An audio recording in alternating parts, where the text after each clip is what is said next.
आणि आता सुरू करूया बातम्यांचा वेगवान आढावा महाराष्ट्र लाईव्ह। राज्यातील पाऊस थांबल्याबरोबर शेती नुकसानीचे पंचनामे करून शेतकऱ्यांना सरकार मदत करणार असल्याचं आश्वासन कृषी मंत्री दत्तात्रय भरणे यांनी दिले आहे। राज्यातील जून जुलै महिन्यातील नुकसानाचे पैसे शेतकऱ्यांच्या खात्यामध्ये जमा व्हायला सुरुवात झाली आहे असंही त्यांनी म्हटलं आहे। आपण मला वाटतं आता काय जून जुलैमधली काही ठिकाणची मदत आलेली आहे जिथं पंचनामे लवकर पूर्ण झाले आणि त्याप्रमाणे तिथं आपण मदत दिलेली आहे। आणि अजूनही जे पंचनामे अपुरे ते पंचनामे करण्याचं काम राज्यामध्ये खूप मोठ्या प्रमाणामध्ये चालू आहे। आणि तुम्हा सर्वांना माहिती आहे की खरं तर आपल्याला आकडा खूप मोठा आहे। जवळजवळ माझ्या माहितीप्रमाणे आज आकडा 63 लाख म्हणजे आज सगळा जर विचार केला तर 63 लाख एकर आणि 51,000 म्हणजे 63,51,000 एकर पिकाचं नुकसान झालेलं आहे। महसूलचे अधिकारी, कृषी विभागाचे अधिकारी या सगळ्या अधिकाऱ्याच्या माध्यमातून लवकरात लवकर पंचनामे आम्ही तिथं नुकसान भरपाई शेतकऱ्यांचे करतोय आणि लवकरात लवकर ते पंचनामे करून लवकरात लवकर त्यांना नुकसान भरपाई दिली जाईल। तर हिंगोलीमध्ये राज्याचे कृषी मंत्री दत्तात्रय भरणे यांचा ठाकरेंच्या शिवसेनेच्या पदाधिकाऱ्यांनी ताफा रोखला। दत्ता भरणेंचा ताफा अडवत काळे झेंडे दाखवण्यात आले। यावेळी राज्यभरात पावसामुळे मोठ्या प्रमाणावर नुकसान झाले आणि तातडीनं ओला दुष्काळ जाहीर करावा अशी मागणी ठाकरेंच्या शिवसेनेच्या पदाधिकाऱ्यांकडून करण्यात आली। अतिवृष्टीग्रस्तांना हेक्टरी 50,000 रुपयांची मदत द्या अशी एकमुखी मागणी विरोधी पक्षांनी केली आहे। जातीजातीमध्ये वाद निर्माण करण्याऐवजी 50,000 रुपये हेक्टरी मदत द्यावी अशी मागणी आमदार रोहित पवारांनी केली आहे। रोहित पवारांच्या मागणीला काँग्रेस नेते विजय वडेट्टीवारांनी देखील दुजोरा दिला। हेक्टरी 50,000 रुपये मदतीची आवश्यकता आहे आणि सरकार मात्र सुस्तपणे तमाशा पाहत आहे। सरकारला पुन्हा आवाहन करतो की आपण 50,000 रुपये किमान त्यांना हेक्टरी मदत करा, तरच हा शेतकरी सावरेल, नाहीतर महाराष्ट्रामध्ये शेतकरी हा शिल्लक राहणार नाही अशी परिस्थिती होईल। हिंगोली जिल्ह्यामध्ये गेल्या अनेक दिवसांपासून सतत जोरदार पाऊस पडतोय। काही ठिकाणी पूरपरिस्थिती निर्माण झाली आहे। यामुळे शेतातल्या पिकांचं अतोनात नुकसान झाल्याचं पाहायला मिळत आहे। जिल्ह्यातल्या 3.25 लाख हेक्टरवरच्या पिकांचं नुकसान झाल्याची माहिती समोर आली आहे। यामध्ये सोयाबीन पिकाचं सर्वाधिक नुकसान झालंय। कयाधू नदीचं पाणी शेतात शिरल्यामुळे शेवाळा गावच्या शिवारातील सोयाबीन पिकाचं अतोनात नुकसान झालंय। हिंगोली जिल्ह्यामध्ये जोरदार पाऊस झाला। या पावसामुळे कयाधू नदी दुथडी भरून वाहतीये। कयाधू नदीला पूर आल्याची परिस्थिती आहे। या नदीचं पाणी हिंगोली समजा मार्गावरच्या रस्त्याच्या पुलावरून वाहत असल्यामुळे हिंगोली समजा या महामार्गावर वाहतूक पूर्णपणे बंद आहे। दरम्यान अनेक जण या ठिकाणी आपला जीव धोक्यात घालून मार्गावरून प्रवास करताना देखील पाहायला मिळत आहे।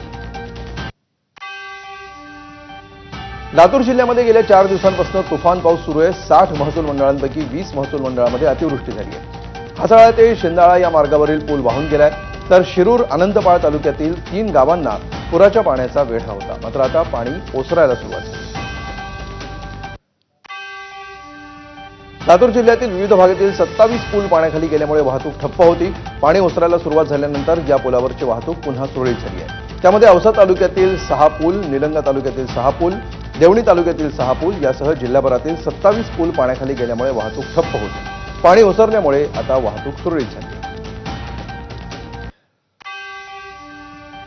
सोलापूरमधील तब्बल 1,66,000 हेक्टरवरील खरीप पिकांचं पावसानं नुकसान केलंय। जिल्ह्यामध्ये अनेक ठिकाणी अतिवृष्टी झाली आणि अजूनही अनेकांच्या शेतामध्ये पाणी आहे। त्यामुळे नुकसानीचा आकडा वाढण्याची शक्यता आहे। कालपासून पावसानं उघडीप दिल्यामुळे पंचनामे सुरू करण्यात आले। आठवड्याभरामध्ये नुकसानीचा अंतिम अहवाल येण्याची शक्यता आहे। प्राथमिक अहवालानुसार सोयाबीन, कांदा, उडीद, मका या खरीप पिकांचं मोठं नुकसान झालंय। अक्कलकोट, बार्शी, दक्षिण सोलापूर आणि मोहोळ या तालुक्यांना पावसाचा सर्वाधिक फटका बसला। एवढा पाऊस गेल्या 25 वर्षात पडला नाही, एवढ्या जास्त संख्येने हा पाऊस सोलापूरमध्ये झाला।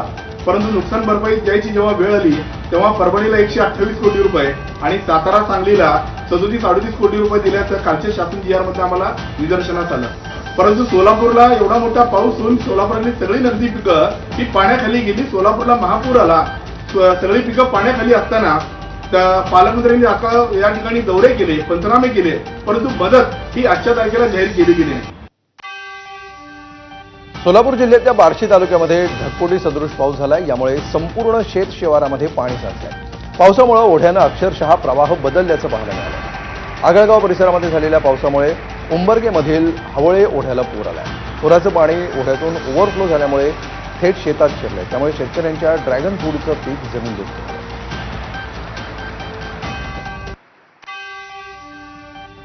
सोलापूरच्या बार्शी तालुक्यातील वैराग परिसरामध्ये गेल्या 2 ते 3 दिवसांपासून मुसळधार पाऊस सुरू आहे. यामुळे नदी नाले तुडुंब भरले आहेत. बार्शी तालुक्यामध्ये पुलावर पाणी आल्यामुळे विद्यार्थ्यांना वाहत्या पाण्यातनं वाट काढावी लागली. यामुळे तालुका प्रशासन आणि ग्रामपंचायतीनं तातडीनं ओढ्यावर मोठा पूल बांधावा अशी मागणी केली. गेले काही दिवस सुरू असलेल्या मुसळधार पावसामुळे महाराष्ट्राची भाग्यलक्ष्मी अशी ओळख असलेलं कोयना धरण 100% भरलंय. कोयनेमध्ये 105 टीएमसी एवढा पाणीसाठा झालाय. तसंच कण्हेर, उरमोडी, वीर, डोम आणि बलकवडी ही जिल्ह्यातली इतर धरणं देखील पूर्ण क्षमतेनं भरली आहेत. त्यामुळे सातारा जिल्ह्याची वर्षभराची पाण्याची चिंता मिटली आहे. आढावा घेतला आमचे प्रतिनिधी वैभव बोडके.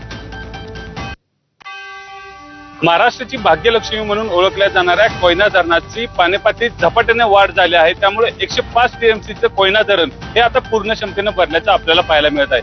सातारा जिल्ह्यातील जी प्रमुख धरणं म्हणून ओळखली जातात ते म्हणजे कण्हेर असेल, उरमोडी असेल, वीर धरण असेल, त्याचबरोबर महाराष्ट्राची भाग्यलक्ष्मी असणारं कोयना धरण हे देखील पूर्ण क्षमतेनं भरल्याचं आपल्याला पाहायला मिळत आहे. त्यामुळे सातारकरांची आता पाण्याची चिंता देखील मिटल्याचं आपल्याला पाहायला मिळत आहे.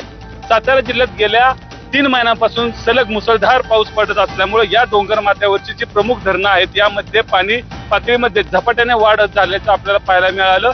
अनेक ठिकाणी नदींना पूर परिस्थिती देखील निर्माण झाल्याचे चित्र आपल्याला पाहायला मिळत होतं. त्यामुळं या भागातील जी प्रमुख धरणं आहेत त्या धरणांमधील पाणी पातळीत झपाट्याने वाढ झाल्याचं चित्र आपल्याला पाहायला मिळतंय. मी सध्या कण्हेर धरणाच्या जवळ आहेत. तुम्ही बघू शकताय मोठ्या प्रमाणावर या धरणाची देखील पाणी पातळीत झपाट्याने वाढ झाल्याचं चित्र आपल्याला पाहायला मिळतंय. त्याचमुळं या धरणांच्या मध्ये जे पाणी साठा आहे तो मुबलक प्रमाणात झाल्यामुळं आता शेतकरी वर्ग देखील सुखावल्याचं चित्र आपल्याला पाहायला मिळतंय. त्यामुळं शेतकऱ्यांमध्ये आनंदाचं वातावरण निर्माण झाल्याचं देखील आपल्याला पाहायला मिळत आहे. कॅमेरामन ओमकारसह वैभव बोडके, एबीपी माझा, सातारा. कोल्हापूर जिल्ह्यामध्ये परतीच्या पावसानं हजेरी लावल्यामुळे पुन्हा एकदा पंचगंगा नदीच्या पाणी पातळीमध्ये वाढ झाली आहे. गेल्या 24 तासांमध्ये पंचगंगा नदीची पाण्याची पातळी 3.5 फुटांनी वाढली आहे. सध्या पंचगंगा नदीची पाण्याची पातळी 17 फूट 8 इंच इतकी आहे. तर जिल्ह्यातले 7 बंधारे पूर्णपणे पाण्याखाली गेले. याच राजाराम बंधाऱ्यावरून काही वेळापूर्वी धोकादायक पद्धतीनं वाहतूक केली जात होती. मात्र आता बॅरिकेड्स लावून या ठिकाणची वाहतूक बंद करण्यात आली. आढावा घेतला आमचे प्रतिनिधी विजय केसरकर.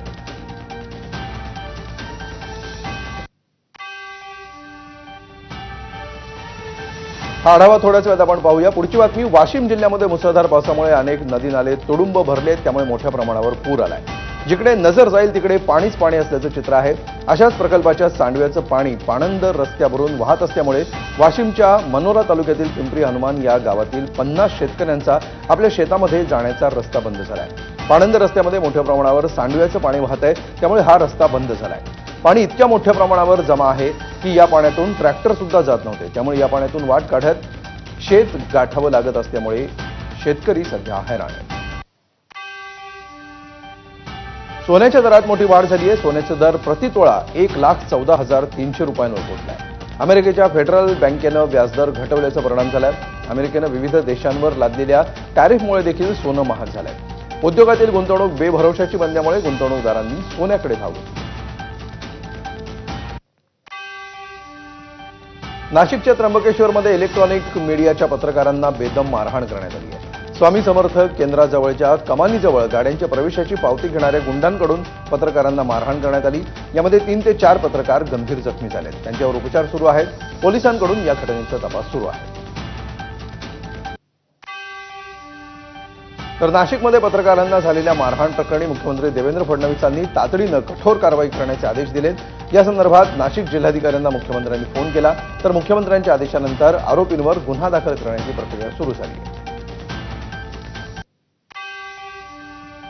नाशिकच्या त्र्यंबकेश्वरमध्ये पत्रकारांना मारहाण करण्यात आली. यानंतर मंत्री छगन भुजबळांनी रुग्णालयात जाऊन जखमी पत्रकारांची भेट घेतली. नाशिकच्या अपोलो हॉस्पिटलमध्ये जात भुजबळांनी पत्रकारांच्या तब्येतीची विचारपूस केली. तसंच पत्रकारांना मारहाण करणाऱ्या गुंडांवर कडक कारवाई करा असे आदेश मंत्री छगन भुजबळ यांनी दिले.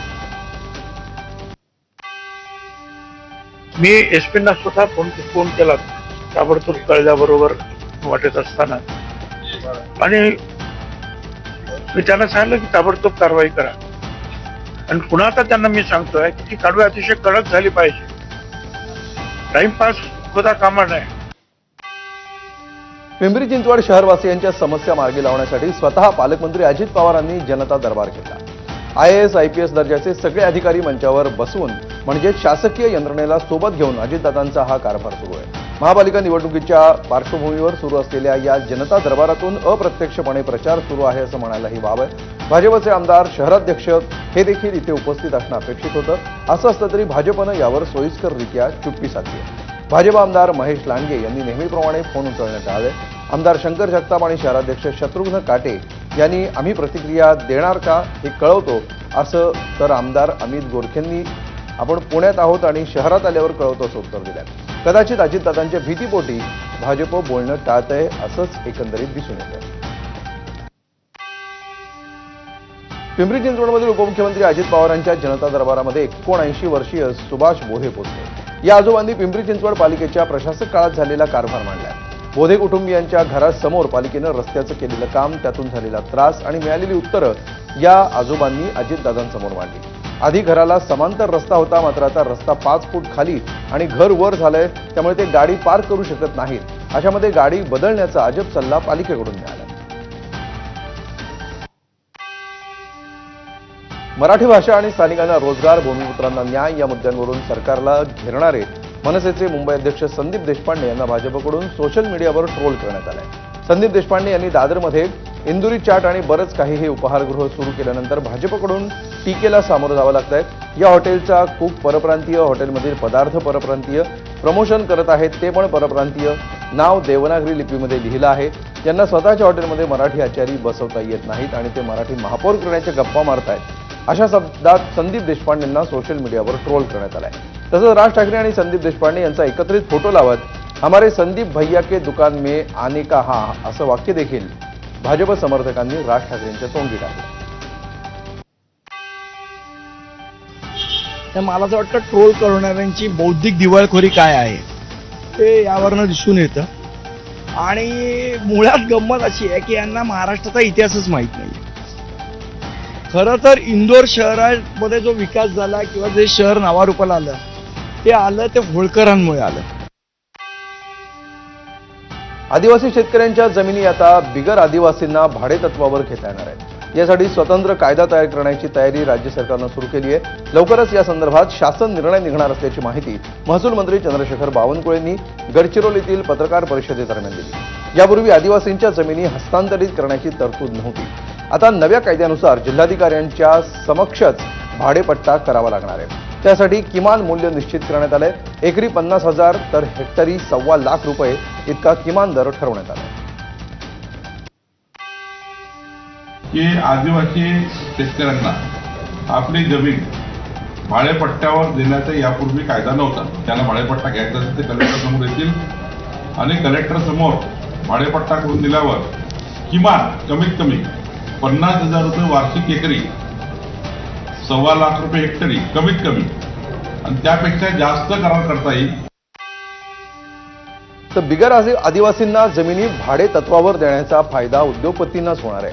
काँग्रेस नेते विजय वडेट्टीवार यांनी असा हल्लाबोल केलाय. आदिवासींच्या जमिनी बिल्डर आणि उद्योगपतींच्या घशात घालण्याचा प्रयत्न आहे असं वडेट्टीवारांनी म्हटलं. काय आहे, काही उद्योजकांना याचा फायदा नक्की होईल. उद्योजकांना होईल, मोठ्या लोकांना होईल. 30-40 वर्षाच्या जमिनी लीजवर घेतल्यानंतर तिथे काय राहणार, काय तो आदिवासी राहील. आणि म्हणून आदिवासींच्या जमिनी बिल्डरांच्या, उद्योगपतींच्या, श्रीमंतांच्या घशात घालण्यासाठी हा निर्णय होईल. याचा पुनर्विचार महसूल मंत्र्यांनी करावा. मंत्री अतुल सावेंच्या गाडीवर दगडफेक करण्यात आली आहे. पुंडलिक नगरच्या कार्यालयासमोर गाडी उभी असताना एकानं दगड फेकून मारला. दगडफेक करणाऱ्याला पोलिसांनी ताब्यात घेतलंय. दगडफेक करणारा तरुण मनोरुग्ण आहे. पुंडलिक नगर पोलिसांमध्ये गुन्हा दाखल करण्याची प्रक्रिया सुरू आहे. रिपब्लिकन पार्टी ऑफ इंडियाच्या खरात गटाचे अध्यक्ष सचिन खरात यांना धमक्या येत आहेत. या संदर्भात पत्र प्राप्त झालेलं आहे. सचिन खरात यांना पोलीस संरक्षण देण्याची मागणी खासदार सुप्रिया सुळेंनी केली आहे. बीडच्या नारायणगडावर मनोज जरांगे पाटलांनी दुसरा दसरा मेळावा त्यांचा पार पडणार आहे। या मेळाव्याची जोरदार तयारी सुरू आहे। पंचक्रोशीतील ग्रामस्थ श्रमदान करून नारायणगड परिसराची स्वच्छता करतायत। यंदा आरक्षणाचा प्रश्न ज्वलंत असल्यामुळे या मेळाव्याला मराठा बांधव मोठ्या संख्येने उपस्थिती लावण्याची शक्यता आहे। दुसरीकडे भगवान भक्तीगडावर पंकजा मुंडेंचा दसरा मेळावा होईल। वाल्मिक कराडचा समर्थक गोट्या गित्तेवरील मकोका रद्द करण्यात आलाय। गोट्या गित्तेसह 5 आरोपींवरील मकोका रद्द करण्यात आलाय। परळीतील सहदेव सातभाई हत्या प्रकरणामध्ये मकोका कारवाई करण्यात आली होती। कराड समर्थक रघुनाथ फड गँगवर मकोका अंतर्गत कारवाई करण्यात आली होती। पोलीस महासंचालकांनी 7 पैकी 5 आरोपींवरील मकोका रद्द केला। बोगस IAS पूजा खेडकरचे वडील दिलीप खेडकर यांनी केलेल्या अपहरण प्रकरणामध्ये नवी मुंबई पोलिसांना यश आलंय। दिलीप खेडकर यांच्या ड्रायव्हरला अटक झाली आहे। रबाळे पोलिसांनी धुळ्यातून आरोपी ड्रायव्हर प्रफुल्ल साळुंखे याला अटक केली आहे। गेल्या 6 दिवसांपासून दिलीप खेडकर आणि प्रफुल्ल साळुंखे फरार होते। दिलीप खेडकर यांना शोधण्यासाठी नवी मुंबई पोलिसांची टीम सध्या रवाना झाली।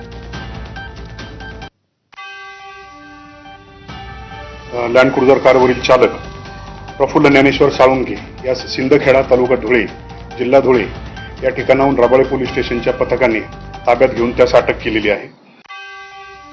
युद्धविरामाच्या ऑफरवरून नक्षल चळवळीमध्ये उभी फूट पडली आहे। कॉम्रेड सोनूचा युद्धविरामाचा प्रस्ताव वैयक्तिक असल्याचं माओवाद्यांच्या तेलंगणा राज्य समितीकडून स्पष्ट करण्यात आलं आहे। कॉम्रेड सोनूनं 15 ऑगस्टला केंद्र सरकारला युद्धविरामाचा प्रस्ताव दिला होता। अमेरिकेचे राष्ट्राध्यक्ष डोनाल्ड ट्रम्प यांच्या भारताप्रती रडीचा डाव सुरूच आहे। अमेरिकेमध्ये नोकरी मिळवण्यासाठी बंधनकारक असलेल्या H-1B व्हिसाच्या शुल्कामध्ये त्यांनी तब्बल 100 पट वाढ केली आहे। H-1B व्हिसाचं शुल्क $1,00,000 म्हणजे 88 लाख रुपयांवर नेलं आहे। सध्या हे शुल्क फक्त 88 ते 90 हजार रुपये इतकंच आहे। अमेरिकेचे अध्यक्ष डोनाल्ड ट्रम्प यांनी शुल्कवाढीच्या आदेशांवर काल रात्री स्वाक्षरी केली। अमेरिकन कंपन्यांमध्ये विशेष ज्ञान असणाऱ्या परदेशी लोकांना नोकरी करण्यासाठी हा व्हिसा लागतो। 4 लाख लोक वर्षाला हा व्हिसा मिळवतात आणि त्यातले 70% अधिक भारतीय असतात। ट्रम्प यांच्या निर्णयामुळे भारतीयांना अमेरिकेत जाणं आता दुरापास्त होणार आहे।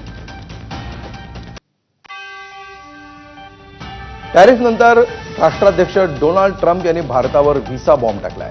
अमेरिकन कंपन्यांनी त्यांच्या कंपनीमध्ये काम करणाऱ्या भारतीय कर्मचाऱ्यांना आवाहन केलंय। उद्याच अमेरिकेमध्ये परत या असं आवाहन मायक्रोसॉफ्टनं त्यांच्या कर्मचाऱ्यांना केलंय। तर अमेरिका सोडूच नका असं JP मॉर्गनचं म्हणणं आहे। दरम्यान अमेरिकेमध्येच थांबा असं आवाहन अमेझॉन कंपनीनं त्यांच्या कर्मचाऱ्यांना केलंय।